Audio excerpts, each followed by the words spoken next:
ফেব্রুয়ারিতে ত্রয়োদশ জাতীয় সংসদ নির্বাচন। সারা দেশ প্রস্তুত হচ্ছে একটি অবাধ, সুষ্ঠু ও গ্রহণযোগ্য নির্বাচনের জন্য। কি ভাবছেন সাধারণ মানুষ থেকে শুরু করে আগামীর জনপ্রতিনিধিরা, সে কথা জানাতে ডিবিসি নিউজে ইলেকশন এক্সপ্রেস ছুটে যাচ্ছে সব সংসদীয় আসনে। এখন আছে সংসদীয় আসন 216 গোপালগঞ্জ 2-এ।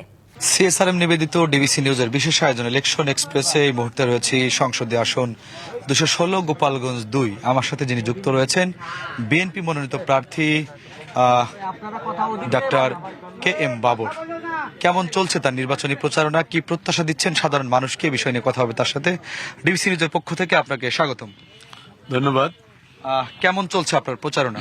আমার প্রচারণা আমি খুব সুন্দরভাবেই করছি, কারণ আমি প্রতিদিন মানুষের ঘর টু ঘর, ডোর টু ডোর আমি যে প্রচারণা করছি। আপনি আজ আমার যেখানে সাক্ষাৎকার নিচ্ছেন, আমি একটা প্রচারণায় আছি। আমি প্রতিটা মানুষের, আমাদের প্রতিটা ইউনিয়নে ওয়ার্ডে যে কমিটি আছে, সে কমিটির লোকজন, কমিটির জনগণ, সাধারণ মানুষ, সাধারণ ভোটারদের কাছে যাচ্ছে, তাদের কাছে বলছে, তাদের কাছে আমাদের 31 দফার যে পরিকল্পনা, আগামী রাষ্ট্রে বিএনপি যখন রাষ্ট্রীয় ক্ষমতা আসবে, 31 দফার কি পরিকল্পনা, কি বাংলাদেশের মানুষের জন্য, সাধারণ মানুষের জন্য আমরা কি করব, এইসব ব্যাপার, এইসব বিষয় সাধারণ মানুষকে বোঝাচ্ছে।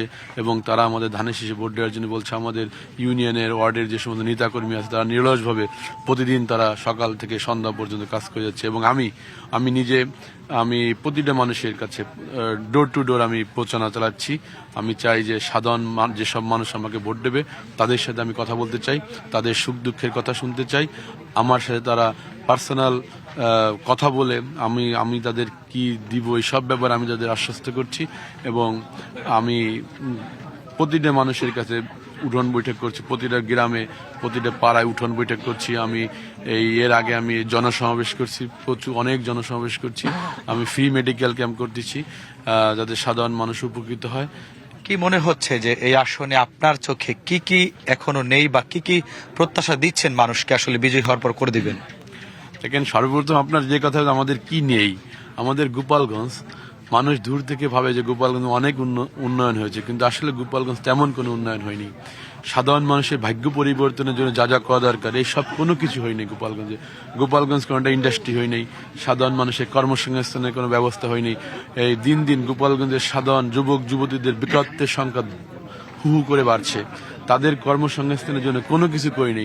আমাদের গোপালগঞ্জে যা কিছু হয়েছে, কিছু অবকাঠামোগত উন্নয়ন হয়েছে, আমাদের কিছু রাস্তাঘাট হয়েছে, আমাদের কিছু বিল্ডিং হয়েছে, যেমন মেডিকেল কলেজ, বিজ্ঞান প্রযুক্তি। এটা তো গোপালগঞ্জের 2 আসনের সাধারণ মানুষের ভাগ্য পরিবর্তনের জন্য কিছু হয়নি। কারণ এইসব মেডিকেল কলেজে, বিশ্ববিদ্যালয়ে পড়ে বাহিরের ছেলেমেয়েরা, কিন্তু আমাদের গোপালগঞ্জের জন্য কোনো স্পেশাল কোটাও নেই। গোপালগঞ্জের সাধারণ মানুষ তো কোনো লেখাপড়া করে না। এইসব কিছু উন্নয়ন হয়েছে, কিন্তু গোপালগঞ্জের বেসিক সাধারণ মানুষের ভাগ্য পরিবর্তন করার জন্য যা যা করা দরকার, তার কিছু হয় নাই। আর আমি যদি আগামীতে এমপি নির্বাচিত হতে পারি, আমি গোপালগঞ্জ 2 আসনের বিকল্প দূর করার জন্য আমি কর্মসংস্থানের ব্যবস্থা করব।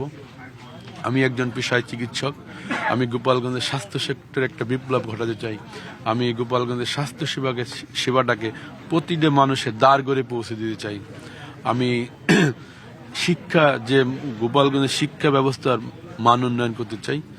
আমি গোপালগঞ্জে যাতে মানুষ নিরাপদে থাকে, এখানে কোনো চাঁদাবাজি, মাস্তানি, সন্ত্রাসী কার্যকলাপ না হয়, সেই ব্যবস্থা করব। এখানে সাধারণ মানুষ, যারা হিন্দু সম্প্রদায়ের লোক আছে, তাদের নিরাপত্তার জন্য, তাদের মালের নিরাপত্তা যা যা করা দরকার, আমি সব করব। আমি ওই সাধারণ মানুষ, তাদের পাশে থেকে তাদের ভাগ্য উন্নয়নের জন্য, এলাকার উন্নয়নের স্বার্থে, এই যে অবকাঠামোগত উন্নয়ন এবং যেগুলো হয়েছে, এইগুলো করার জন্য যা যা করা দরকার, আমি এমপি হতে বলে আমি সব কিছু করতে। আপনার কথা ধরে যদি বলি, যেহেতু এটা গোপালগঞ্জ এরিয়া, এক্ষেত্রে অনেক কিছুই থাকে আমরা জানি, এই জায়গায় আপনাকে সাধারণ মানুষ কিভাবে সাড়া দিচ্ছে? আপনারা সাধারণ মানুষ স্বতঃস্ফূর্ত সাড়া দিচ্ছে। আপনি দেখেন আমার সাথে কত সাধারণ মানুষ, এটা কিন্তু সাধারণ আমজনতা, এটা কিন্তু সাধারণ মানুষ। গোপালগঞ্জে অ্যাক্টিভ পলিটিক্স করে আওয়ামী লীগের 5%, আর যারা আছে এরা সমর্থক, সাধারণ মানুষ। এখন তারা ঘুরে দাঁড়িয়েছে, এখন তারা বাস্তবতার মুখোমুখি যে আমরা কি করলে কি হবে। এখন তারা হিসাব কষা শুরু করছে। তাই এই সাধারণ মানুষ আছে, সাধারণ মানুষ আজ আমার দিকে। আমি যখন যেখানেই সমাবেশ করছি, যেখানেই মিটিং করছি, সেখানে হাজার হাজার সাধারণ মানুষ আমার মিটিংয়ে আসছে। হাজার হাজার মানুষ আমার কথা শুনছে। আমি তাদের জন্য বাস্তব যেটা করতে পারবো, আমি কোনো কাউকে ফলস হোপ, মিথ্যা আশ্বাস দিচ্ছি না। আমি যেটা করতে পারবো, আমার যেটা সামর্থ্যের মধ্যে, সেইগুলো আমি তাদের স্বপ্ন দেখাচ্ছি।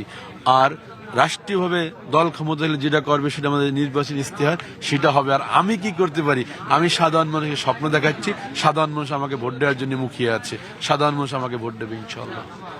দর্শক দেখছিলেন CSRM নিবেদিত ডিবিসি নিউজের বিশেষ আয়োজন ইলেকশন এক্সপ্রেসে যুক্ত ছিলাম সংসদীয় আসন 216 গোপালগঞ্জ 2। পরবর্তী আয়োজন সন্ধ্যা 7টায় অন্য কোনো প্রার্থী নিয়ে, সে পর্যন্ত আমাদের সাথেই থাকুন, ডিবিসি নিউজের সাথেই থাকুন।